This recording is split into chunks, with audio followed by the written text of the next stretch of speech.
Welcome to the IP2 podcast. Today it's just Felix and I. How are you doing today, Felix? Well, I'm still a little bit recovering from yesterday where we had our RTN, which we're going to talk about quite a bit this episode. But other than that, doing good. Had a nice chill Sunday. How about you? I am also still recovering. Yesterday was a long day for me. Not only was it like 10, 11 hours of the RTN, I got home. I had to play some Dungeons and Dragons at 10:30 till like 1 o'clock in the morning. And then we finished that off. Got a little bit of sleep before I went to an armory at 11 this morning with my daughter. You are incredibly dedicated to the game and your Dungeons and Dragons group, and it's that kind of dedication that I'm sure causes the group to continue, as we've covered off in previous episodes. Some of it. You were sitting there with me last night at dinner. Well, I got the text message asking me if I was coming to Dungeons and Dragons, and I was like, I totally forgot about that. Wow. I have no idea how you keep this up despite that lack of paying attention, but that's all right. Yeah. You would think that it would be habit by now after like 3 years. Well, before we start talking about all that fab stuff, let's take a couple minutes to talk about ourselves. And why don't we ask a couple of questions about being a content creator? I mean, it's been 6 episodes plus a couple shorts, and I guess just off the bat, what do you think about being a content creator and podcasting? Is it harder or is it easier than you thought it would be? It's both, actually. Like making a podcast itself is really easy. It's just talking, right? What I find difficult is forcing these conversations from an unnatural state. Like just, I need a script to sort of work off. I'm not very good at ad-libbing. So when I look over and read it, sometimes it doesn't feel as natural as a conversation that I think that you and I were looking for. And we're slowly working towards getting better at that. I know it's something that you and I talk about a lot. So it's both, I would say. But I think a lot of it is harder than you might think it is because of things that don't come natural to a person, as well as a lot of the behind the scenes work that people might not be aware of. As an amateur editor, it's not that, quick to put out a polished product. And you and I think, are perfectionists and want to put out the best quality product that we can. Yeah, like talking with you is really easy, but just the natural conversation has a lot of nonsense and silliness, and we're laughing, and it's probably not comprehensible for a podcast, but the more we try to script it, the more unnatural and stilted it feels. We had to retake the first episode twice and throw those 2 revisions in the garbage. And the third revision is the one that made it live. And even that third revision of the first episode seemed a little bit scripted, even though we were both trying very hard to make it sound natural. And I'm sure it'll continue to get a little bit easier over time, hey? Yeah, it's obviously a skill that needs to be developed. And further to that, the second episode that we recorded, we had 2 we had to record it 2 times because we threw the first one out because it again felt very unnatural, robotic. And then after that, we've kind of gotten down to the 1 take, which starts to feel better. But obviously, there's times in there that it doesn't sound as natural and smooth as I think I'd like it to. Yeah, and as you alluded to earlier, as very amateur content creators, we are sometimes using retakes as a crutch when something goes completely off the rails and one of us has a mental blank, which is often myself, to be quite honest. I don't know about that. And Shea, you put in a lot of work behind the scenes. Just between the 2 of us, you do a lot of the heavy lifting when it comes to editing, and I really like the humorous cuts that you do at the end as well, like the blooper reel. Or yeah. Are you giving away my Easter egg? Okay, like, come on. I want people to hear it. Actually, I don't mind it being out there. I want people to hear it. The outro is a little long. It's like 30 seconds, so I get if people haven't found it yet because they might shut it off. But I figure maybe there's the odd person that's got their phone in their pocket and they don't take their phone out to stop the podcast, and they find it. So that's kind of the world I live in. Yeah, no, that's no. You put in a lot of the work on the editing side, finding those humorous clips, and making us sound good. And that stuff is not easy. I tend to do a lot of the talking when I don't know what to do. My response is sometimes to talk, even though a little bit of a quiet person, I swear, in real life, and Yeah. I don't want anyone to think that you're not doing a lot for us Oh behind yeah. the scenes as well. Yeah, I don't need like the credit out in the public. That's fine. You and I both know what's happening, and I appreciate the recognition. And I yeah. can't even begin to guess how long it takes you to put some of these thoughts and ideas together on paper that we can discuss them. I think you have an amazing eye for being able to figure out how much content fits in a podcast. You're like, yep, I think this is the right amount of time. And I look at this and I go, how can you even gauge that? Just looking at a few lines of questions and thoughts. I think it's a pretty amazing skill that you already have. Yeah, for sure. Writing scripts and presentations is something that I sometimes do during my day job, so some of that does translate over. I guess speaking somewhat of that, we've been successful in pushing out weekly episodes from number 2 to number 5, and we're recording number 6 right now. How's that feeling for you right now? I mean, both of us are busy. You especially you are a parent. You have Mhm. pets as well. Like, how's juggling all that? It's not too bad. It gets really crunch when I actually start to like dig down and think about the windows of time that I have to work on this. As you mentioned, I did do most of the editing, but I can only edit certain times of the day. Obviously, I work and I have family obligations. I still try to attend armories when I can. My wife does axe throwing on Tuesdays, so I'm in charge of dinner and putting Alora to bed. So that window gets really tight during the week to find time to edit. Currently, it's taking me 2 to 3 hours to do edit because, again, trying to put out the best polished product that we can. So I'm spending a lot of time cutting out dead air and ums and ahs and lots of stuff. We record on Sunday, and then I got Monday and Tuesday to try and bang out the editing because Wednesday I go to the armory, and Thursday I want to get it in your hands so that you can prep the YouTube stuff for and have it launch on Friday. So I have a 2 evening window to basically get it ready. And as you've seen in the Discord messages, it's usually I'm sending you a message about 1:06 a.m. saying that it's up.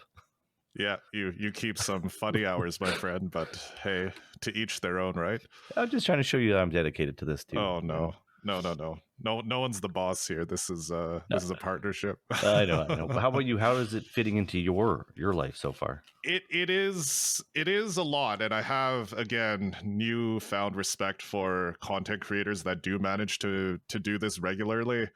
To be very honest, it could be the fact that once in a while we do have to skip a week just because of our other obligations. For myself, I do travel for my work once every 2 or 3 weeks, and there's a lot of stuff going on. But honestly, just having the opportunity to catch up with you intentfully, it's something that I genuinely look forward to on a week by week basis. So it is something that I do want to continue. Um, it is something that I want to continue to do regularly once per week, but both of us, this is something that we do for fun. So if we do Mm-hmm. have to take a break once in a while on our really crazy weeks, we're not going to worry too much about that. Yeah, We're always absolutely. going to be working on the fab community and everything else going on in our lives in the background.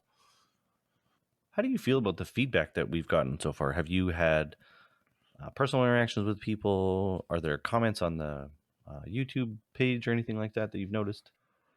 Yeah, so I have received 2 or 3 incredibly kind messages from people um, on Twitter, just direct messages from 2 individuals that I met at Indianapolis judging together that happened to stumble upon the podcast and let me know that they really enjoyed that, and I did pass that on to you as well. And we're new. I don't expect us to be reaching a huge audience right now. Um, that's not really the objective to get 1,000 subscribers or anything like that and hundreds of comments. But for us at this stage, any feedback is incredibly valuable. And honestly, getting those 2 or 3 messages so far has really made my day. In addition to all the stuff that we hear here locally as well, which we really support, or we really appreciate the support Mm-hmm. of the community here. Guess how about you, Shay? Yeah, it's super encouraging to hear, just kind words. It's nice. I haven't really gotten more than just local people say it's good. I like it. Keep up the good work. I did have one person I talked to about giving some actual criticism isn't the word I'm looking for, but some advice or things that we could work on and improve. And that's the kind of stuff that I'm also looking for, because if we're pandering to the public, and if we're not putting out a product that they care about, we're not going to reach potential audiences that we hope to, because we know we're not looking to be 100,000 subscriber podcast or anything like that. Hey, cool, if it grew into that would be awesome, but that's not necessarily the goal. So any thoughts or ideas to get better, or topics to talk about that are relevant to people, I'm all ears. I want to hear those things, and I want to learn about them. Funny, about a month ago, I think the Push the Point put out the Art of Podcasting with Taylor from Attack Action podcast out, and I'm like, yeah, this is gonna be good. We're starting our podcast. This should have some good information. It's still sitting on my desktop, and I haven't listened to it yet. And it's one of the things on my laundry list of things to listen to and learn to try and help our own podcast improve. Yeah, it feels like that there's so many things that you could do at any given time to improve those skills that it's hard to know where to begin. So Mm-hmm. totally get where you're coming from there. I guess the last question before we move on from this segment, just the last couple episodes that we had were interviews with a couple special guests. And I mean, how was interviewing? Did you enjoy it? It was a lot of fun. For me, they were two people that I didn't know. You contacted them, you have relations with them. So I kind of felt like an outsider at first. But by the end of the interviews, they kind of like felt like friends almost at that point. Just both Fred and Ryan were super open, very casual, and very easy to talk to and listen to. And I found myself enjoying those episodes a lot more than I initially thought I would. What did you think about them? Yeah, it flowed very naturally, like a conversation between friends. And it felt a little bit like a level up moment for myself and for us as a team, you and I and the guest, that we were able to carry on a pretty coherent conversation, I would say, Mm-hmm. without too many cuts and all of that. Yeah, it was a great time, and I really can't wait to have more guests on. And the first couple happen to be judges. I really want to look past just judges and also to other community leaders, community builders, shop owners, anyone with a leadership role, which Mm-hmm. includes judges but is not just restricted to that. And I'm really excited to have more guests on so we can really shine the spotlight all over. Yeah, we were kind of talking about judging and community just before we started recording, and it's going to be easy for us to keep talking about judges and rule interactions as the game grows. That's an infinite topic, but we really do want to get more community building and more people, like you said, with those leadership roles, and get their ideas and their experiences out into the world in our podcast. Absolutely. And I guess just to slide into our main topic for today. So today is Sunday. Yesterday was Saturday, the day of Calgary's RTN for 2023. And you were the head judge of that event. And I mean, both of us were there. You were the head judge. I was participating as one of the players. And I guess it was a huge event for the Calgary scene, and we had some visitors. I guess Shay, how did that day start for you? Yeah, that started actually probably on Wednesday, to be honest. I started reviewing some of the rules and policies at work, trying to think of some of the cards that I'm not familiar with, and reading over some interactions. Honestly, I looked at Amnesia because I was not super familiar with Amnesia and how it worked. I didn't think it was going to be a big proponent of the day, but I did definitely want to be prepared for it, because there was an article specifically about what is a name on the FabTCG website. And further to that, I actually created a little cheat sheet for myself with simple rules corrections or for the day. So simple things like failure to maintain game state, or looking at extra Right. cards. I had a little piece of paper so that I didn't have to go back to my laptop, find the right page, scroll to the right section. So I just had a printed piece of paper out with the concepts, and then the quick fixes, so that I could get that pace of play going for those people. And then on the day, obviously, I had packed up that stuff. I had packed my decks. I had a really janky Riptide deck that if somebody didn't have a deck, they could play Oh this no, if you're we gonna give really them bad needed to. handicap. Hey, if you don't come with a deck, this is what you get. Fair enough. Yeah, I have my laptop. I even brought a little table because I knew space was going to be tight. The shoebox, the store that the RTNs was being held at, has no more than 40 seats. And as far as I was aware, we were going to have 40 players. So there was going to be nowhere for me to set up and not be in the way of the employees of the store while they're conducting their regular business. So I brought a portable table, and Grant brought a chair for me. And I set up in the little kitchen there, out of everybody's way and still in view of the venue. So that was kind of the start of my day. How about you? Yeah, well, I haven't had a lot of time to prepare for this RTN, so luckily one of the heroes that I'm very familiar with, Oldhim, is pretty good right now, I would say, So as I've far as the heard. meta goes. Yeah. So, one of the things that I rely on as a crutch for being casually competitive on a very strict time budget is just to try to stick to one hero, and one where I can really show, bring all my tricks to bear, and really show some kind of edge with my Mhm. familiarity. And so I felt pretty comfortable going into the RTN, even though I hadn't had a lot of time to practice, just with everything going on with work Mhm. and the podcast and all of that. So yeah, I showed up. I knew that there were a couple people having brunch beforehand. Were you part of that, Shay? I was actually. I got a Yeah. really early start to my day. So I ended up getting to Denny's before everybody else. Yep. And I walked in, and she's like, for one. And I was like, no, actually, like 10 people. She's like, oh man, like, are you part of the 10 that's already reserved? And I'm like, no way. I didn't see anything about anybody reserving a table. And so, like, okay, all right. And they set us down way in the back. And then a couple of people showed up, and I find out actually Logan did phone in and reserve 10 people, like a good guy. So we let What a them know keener. that. That's Yeah, awesome. exactly. It was awesome. Yeah. You don't want to, on a busy Sunday, you don't want to take away tables from a restaurant. So we let them know. And yeah, we had about, I think, 9 people show up for brunch at Denny's. Yeah.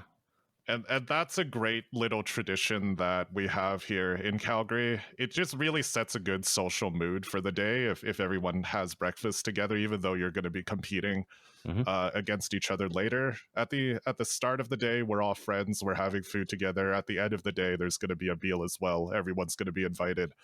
And that kind of stuff is great. Unfortunately, just because of the way the day shook out for me, I wasn't able to participate at that. But I stepped into the venue around 30 minutes before the event started, and yeah, I was just blown away by the number of people that showed up. I knew that it was going to be a 40-person event, but just to Mm-hmm. see everyone there for yourself is always incredible to see. I'm immediately starting to size up some of the competition coming from out of town. Mm-hmm. We had some of the strongest players in this province are from Edmonton. I think 3 of them went to the Pro Tour, and 2 of them came down from Edmonton to this event, as well as some of their friends as well, and they're all very strong players. I'm pretty transparent to everyone. My main objective for any one of these events is that someone from Calgary wins. No offense to anyone from Yeah. from Edmonton, but this is Yeah. our home turf, and these are the folks that I practice with and have fun with on a week to week basis. So definitely a little bit anxious seeing the people coming from out of town, trying to suss out what decks they're on, and trying to just say hi to people and see what decks they're on, give them some last minute advice or words of encouragement. There's also some other community members that come out only for these big events. Maybe they have certain family obligations or even busier, just for the week to week armories, but they do show up for these larger events and Yeah. always try to make a point to say hi. I remember you. Don't feel like you're forgotten. It's always good And to see those people, oh yeah, like I said, we don't get to see them very often, and it's great that they can make it out whenever. yeah. So that was the start of my day. Just tried to do my best to keep my nerves settled and to say hi to everyone, and just make sure all the little things are taken care of, that your deck is all good, no marked cards, you had in your deck list, and just wait with nervous Hmm. anticipation for first round pairings. Yeah, I I find guess. chatting. Go ahead. Sorry, I find chatting with people, a way to try to calm those nerves or forget that those nerves are there. That's one of the things that I do. And even as a Mm-hmm. judge, standing at at the cash register with the TO, just looking at how full this environment is, and we're still 15 minutes away from the event even starting. And I'm like, there's a lot of people here. And then, like you kind of mentioned, there at this event there was a ton of faces that I had never seen before, which was nerve wracking because I didn't know who they were, their experiences, but it was also exciting to see the game growing. And there was probably close to like 8 to 10 people that I'd never seen before. I didn't know their names. I never met them before. Yeah, so I guess as the timer ticked through to the first round, how did that all go from your perspective? Pretty good. People got set up really, really quick and very easy. It was, yeah. There wasn't too much to like getting it set up, but like right off the hop, I started getting judge calls within 10 minutes. Um, nothing too heavy, too early. Thankfully, got to ease in with some simple things. But again, our community is really good. A lot of people, I think, were hashing stuff out themselves, but when in doubt, call a judge. And some of those the calls that you get that we might find easy as people that are familiar with the rules aren't so for other people when they're not necessarily playing the game as much, or they're not used to playing against a certain hero. And it's just good to keep like honing those skills and keeping those memory banks going. How about the start for the day for you? So with a deck like Oldham, you really want to target a specific metagame, and my deck was at the time very targeted towards playing the mirror and playing against rangers.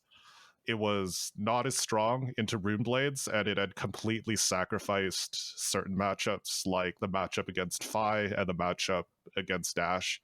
So, round one in an event like an RTN is incredibly nerve wracking because you're not sure who you're going to be paired up against. It could be literally anyone in the entire room.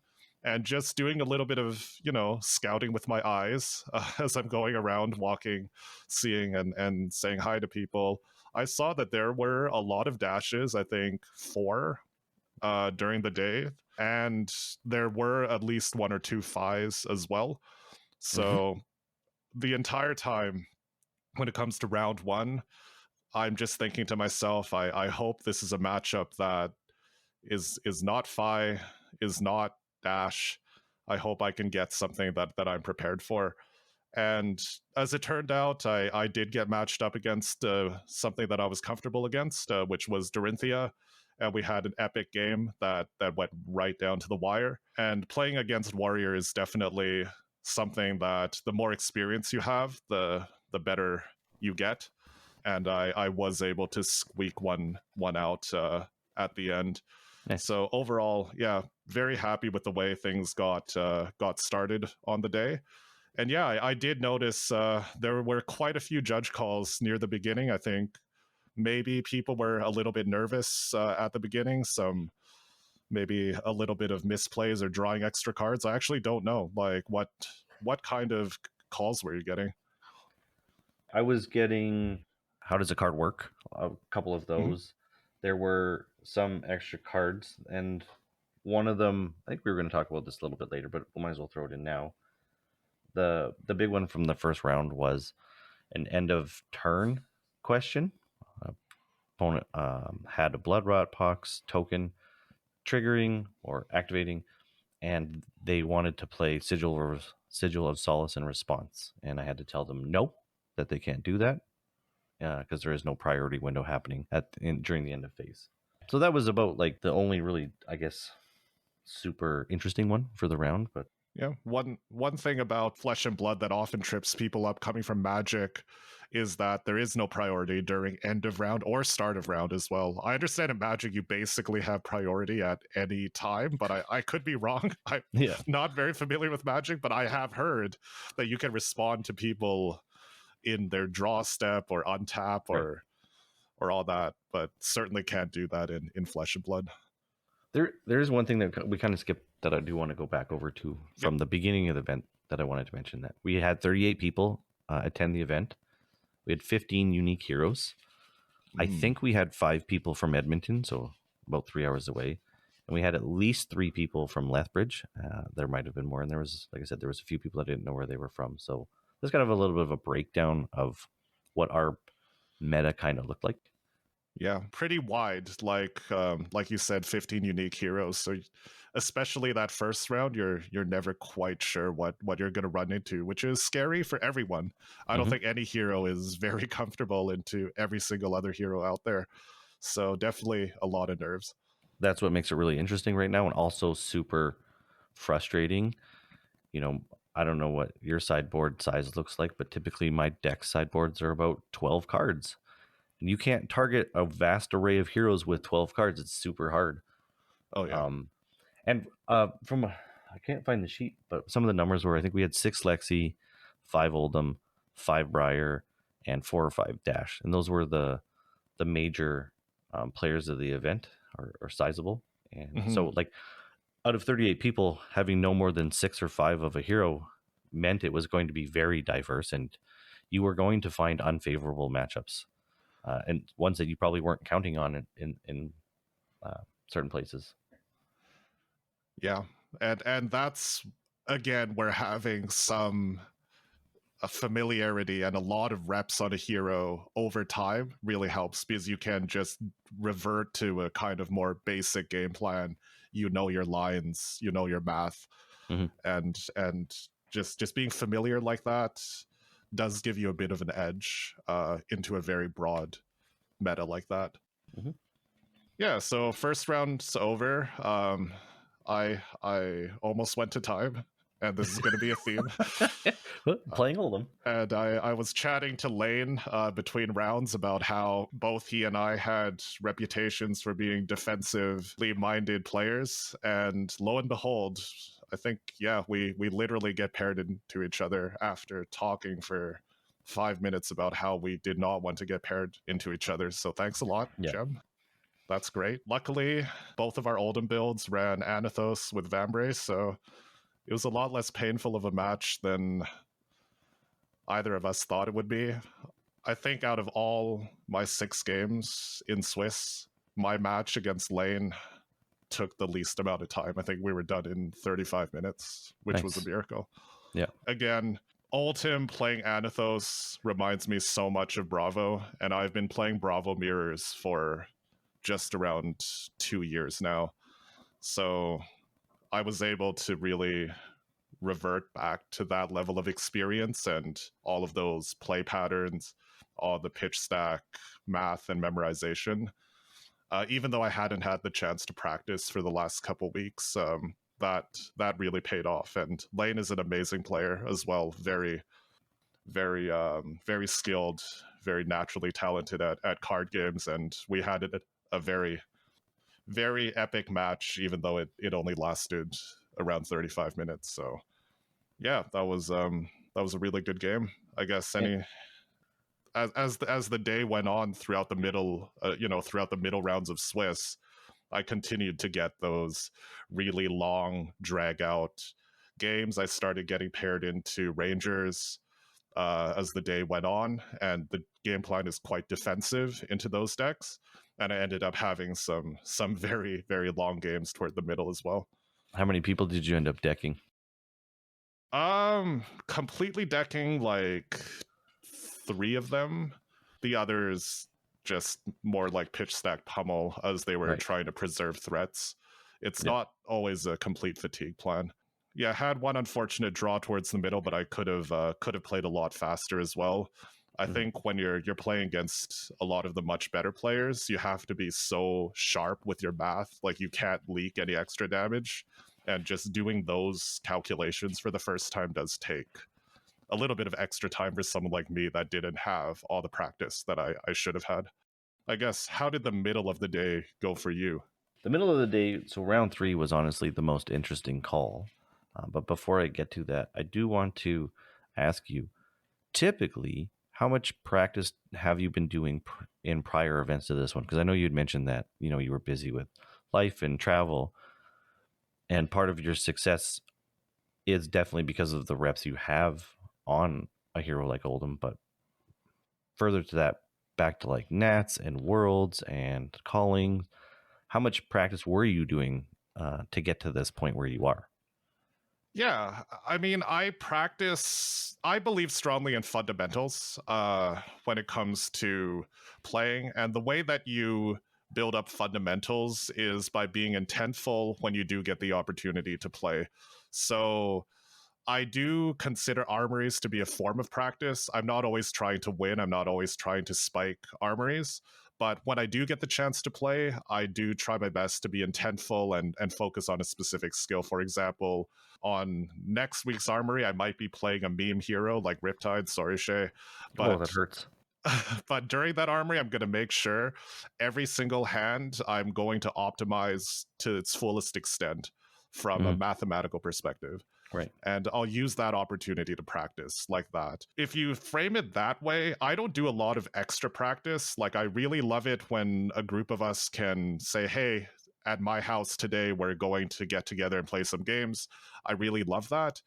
But I can't always get out there, and you live on the opposite end of the city as I do. It's a big city. Calgary is way too big.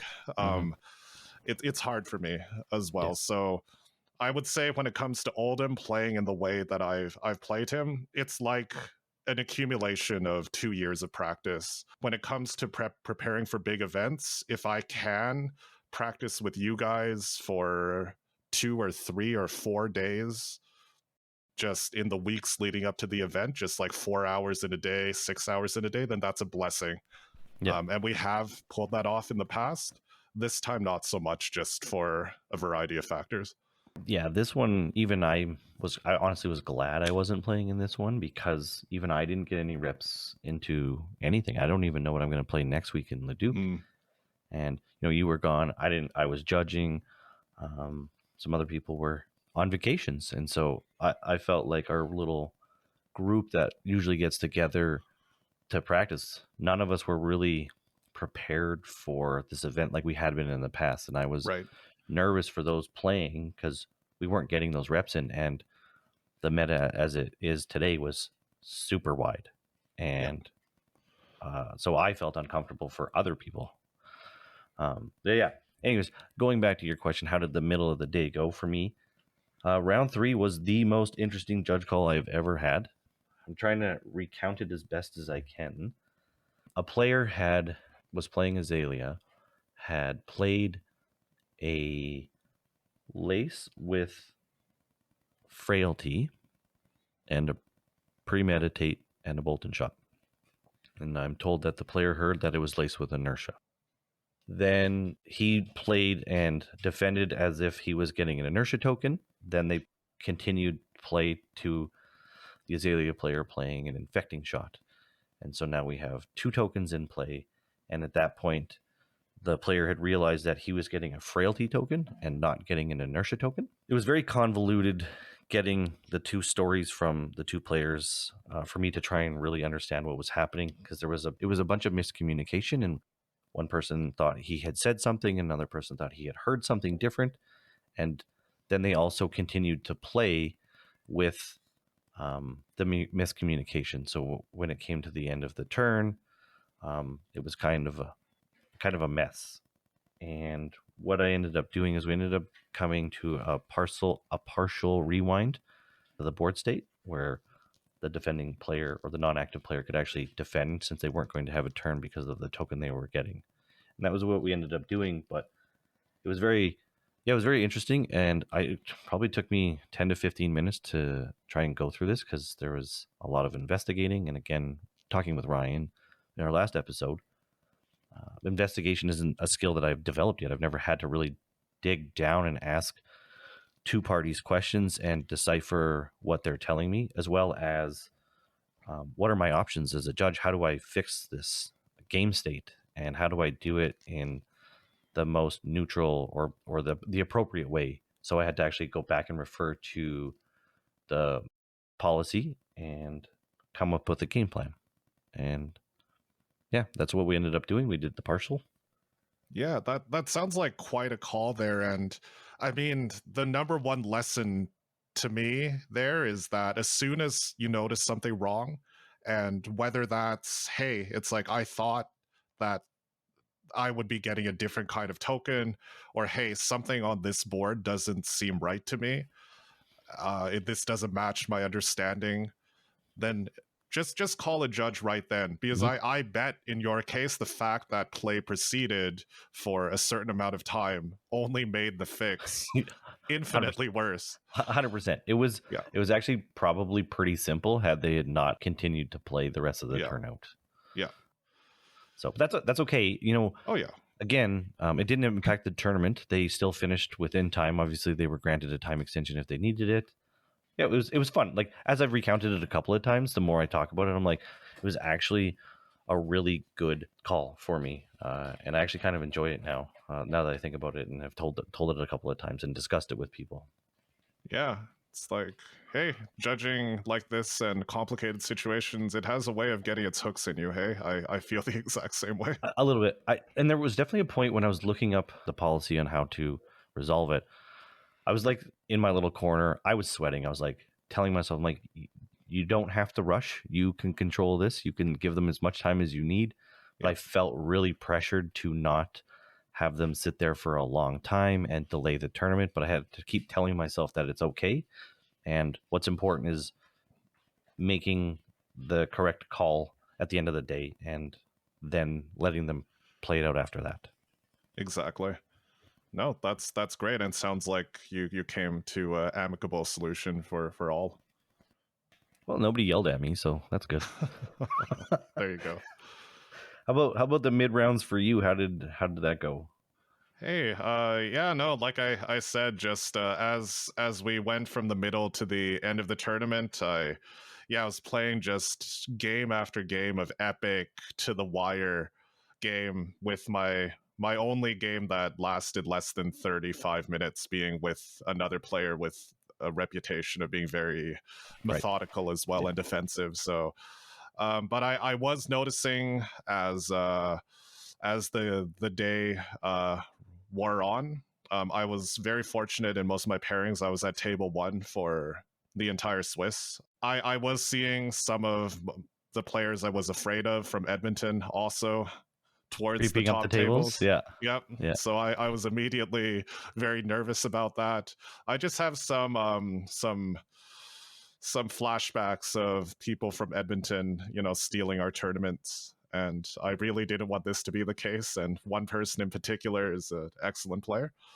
And he was sitting right beside me. And then we played, I think it was in round 3 or round 4. Was lucky enough to beat him in that game. And again, a very, very close, nail biting kind of game. But yeah, toward the end of Swiss, I was just trying to keep my head down, trying to stay composed through getting minimum downtime between games. It's the kind Yeah. of the life you lead as an Oldham player, and trying to finish all my games on time, which I did, except for the one draw. And I ended up coming out of the 6 rounds of Swiss with a 5-win and 1 draw record, which was awesome. Did that put you in first, or was there somebody above you? That put me in first. Yeah. Okay. Nice. Awesome. Yeah. I did. So I did notice that your playmat wasn't moving throughout the yeah. course of the day. You just kind of sat in that chair and had Felix butt imprints on it. Yeah, welcome to Felix's office. Yeah. Yeah.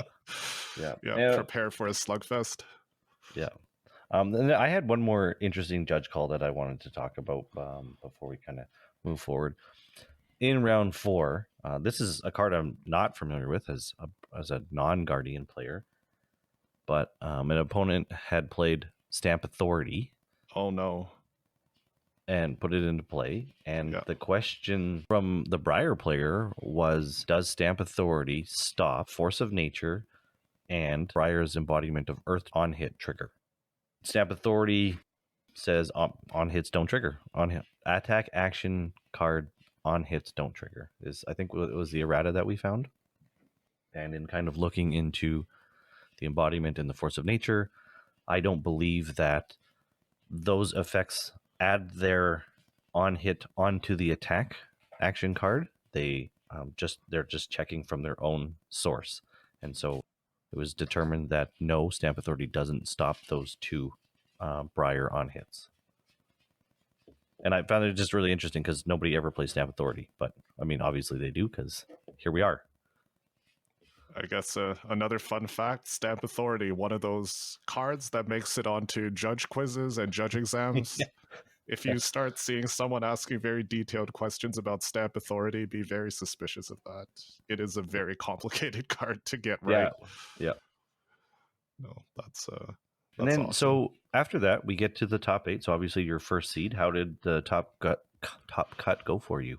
Yeah, so top cut is always a bit of a stressful time for a lot of people. There's always a lot of people around the bubble. The bubble for a 6-round tournament is going to be 4-2, and we ended up with people with 4 points all the way down to like position 12 or 13, if I recall correctly. So there's a lot of nervous people waiting for the results of top cut.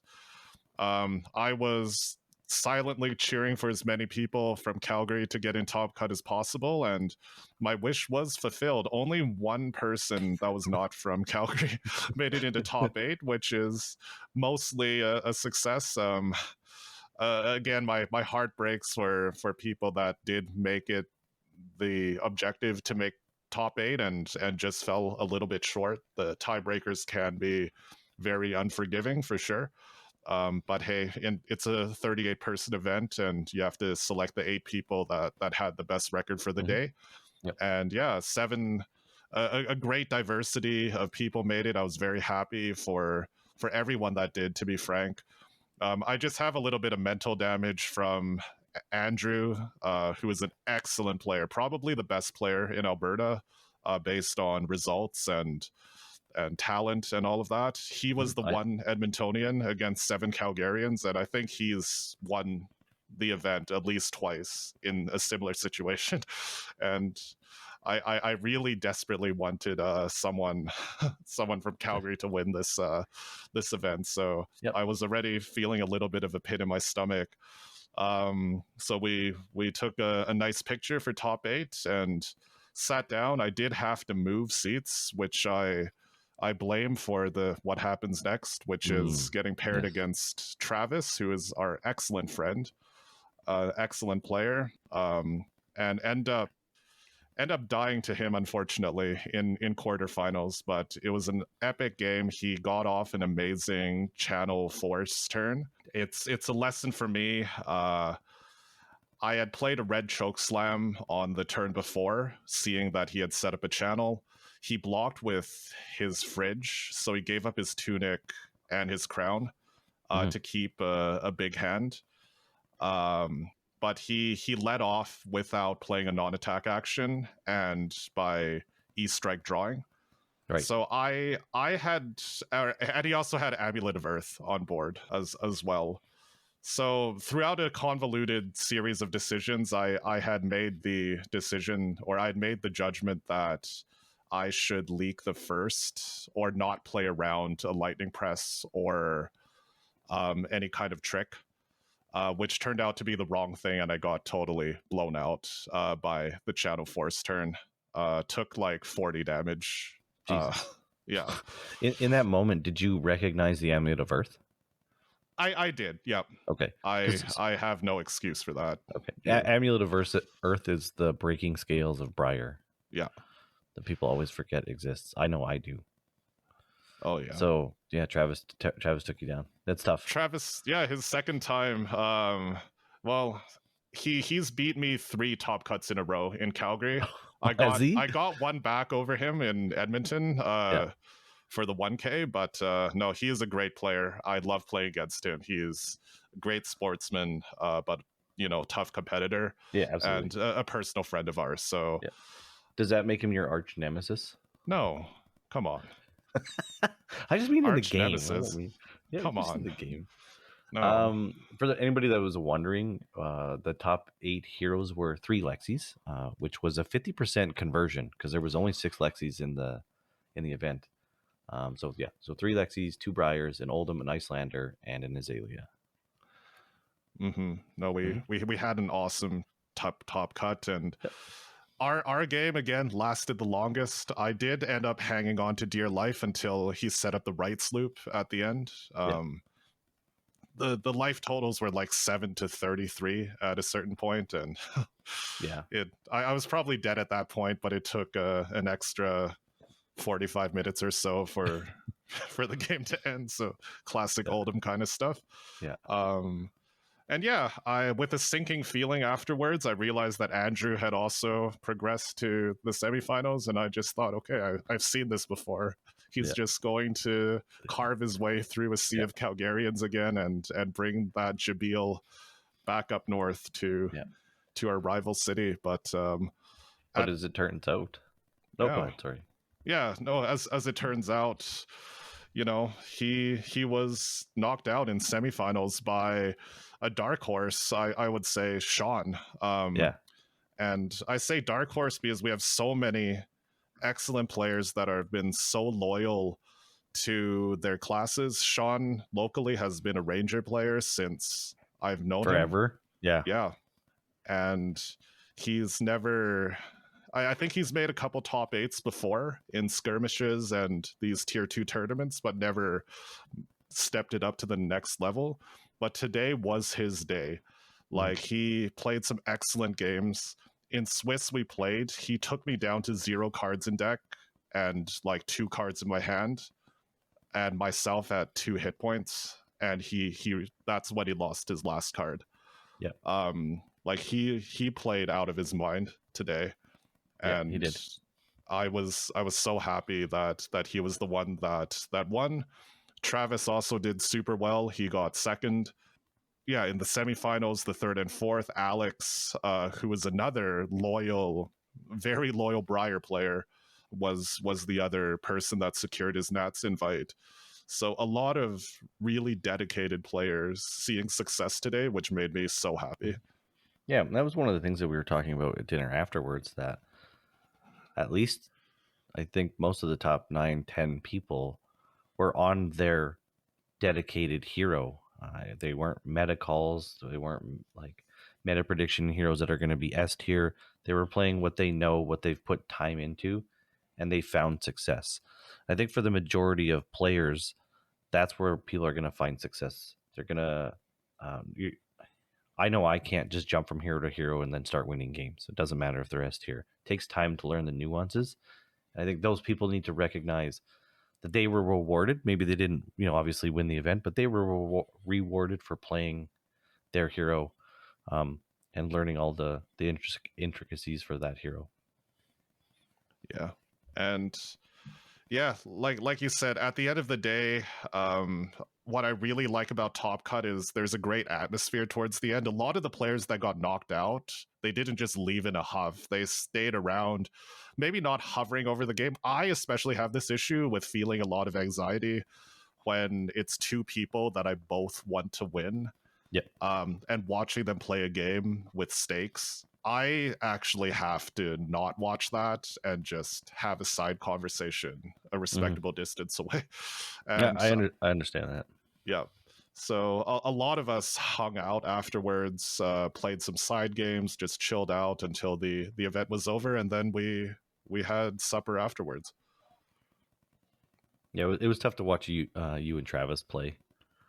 Like you said, watching 2 people that you have bonded with, that you have admiration and respect for, that one of them has to, not continue their day at that point.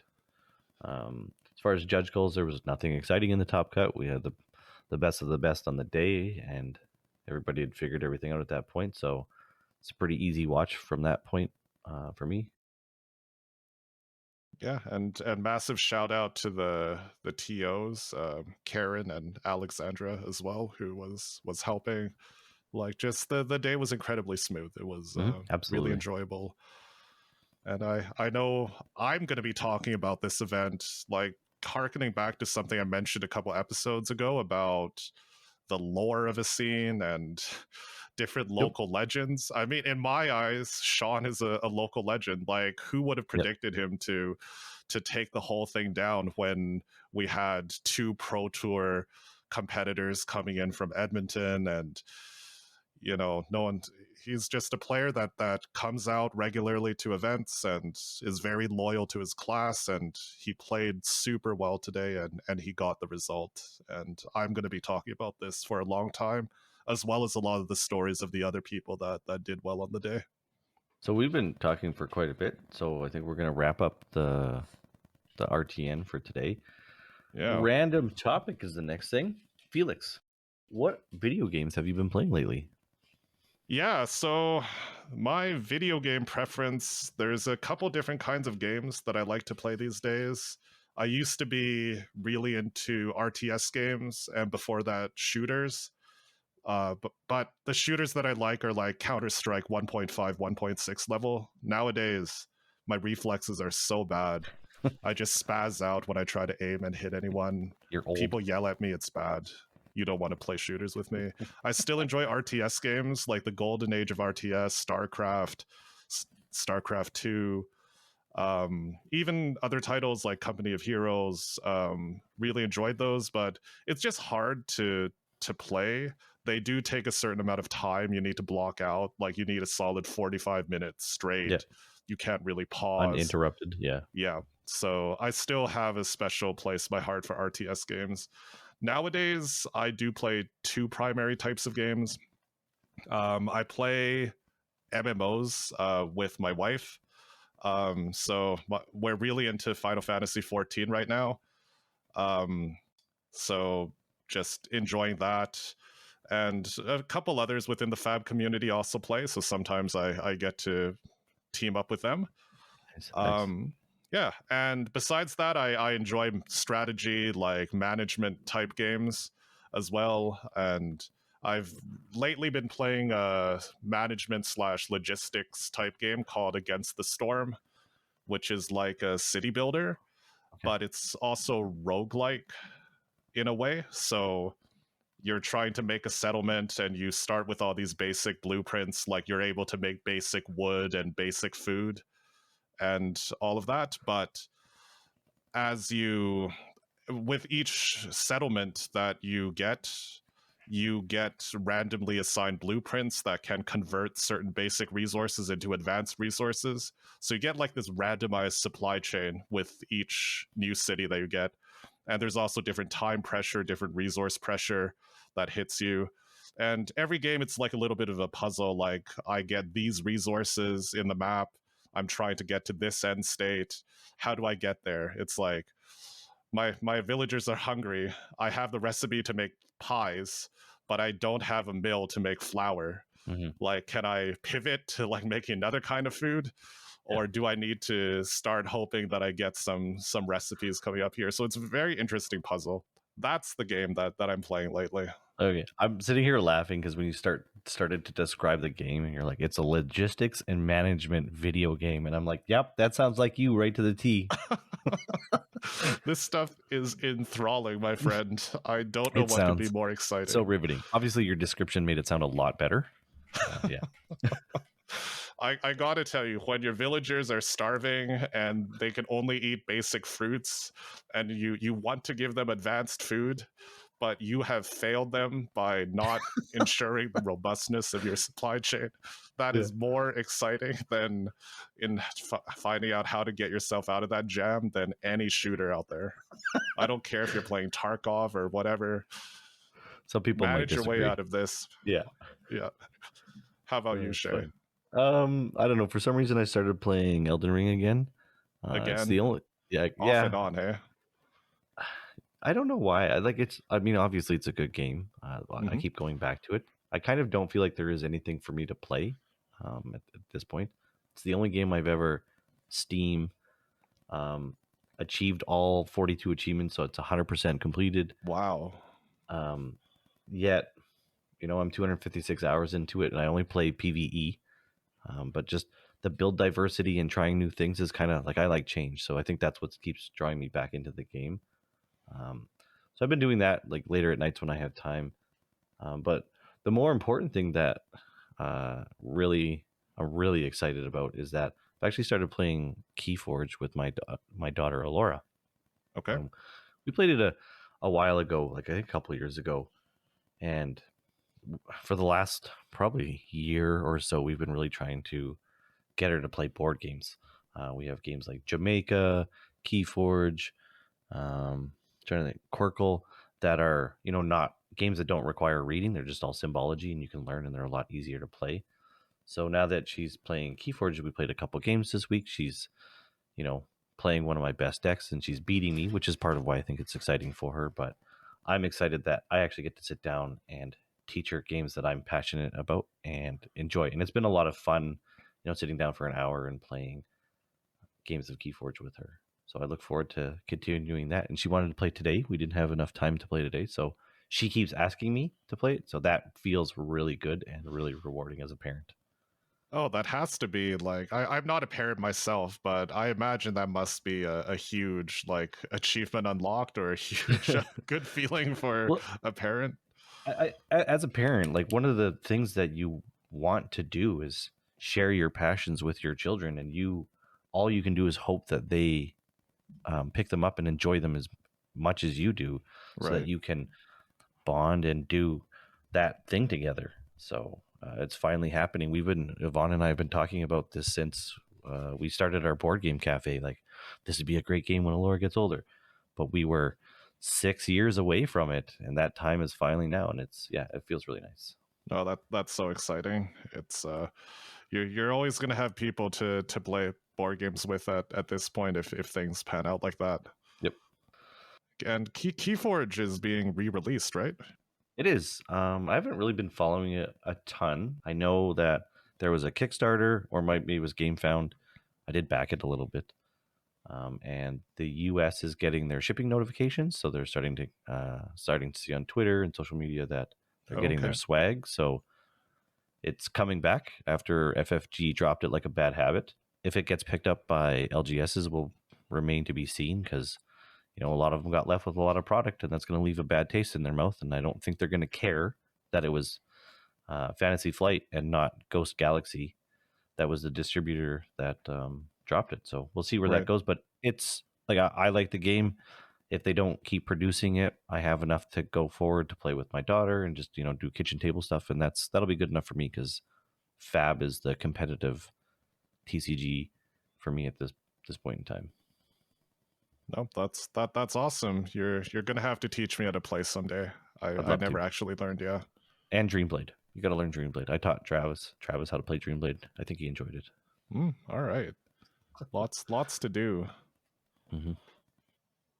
We're about 7 episodes. What are we? 6 episodes? Seven Yeah. episodes in? This is our sixth. Sixth one. Okay. We've never done a call to action, so I think we're gonna try to do this. Let us know in the comments or email, carrier pigeon, smoke signals, whatever you want to deliver. But let us know what aspects of the podcast you're enjoying up to this point. We're big boys. If there's some criticisms or some things that you don't like or don't find interesting, please let us know. And I think that'll conclude today's episode of the IP2 podcast. Please find us on YouTube at IP2 Podcast, on Twitter at IP2 Podcast, and on Mastodon, IP2 Podcast at wraith.social. Thank you so much for tuning in.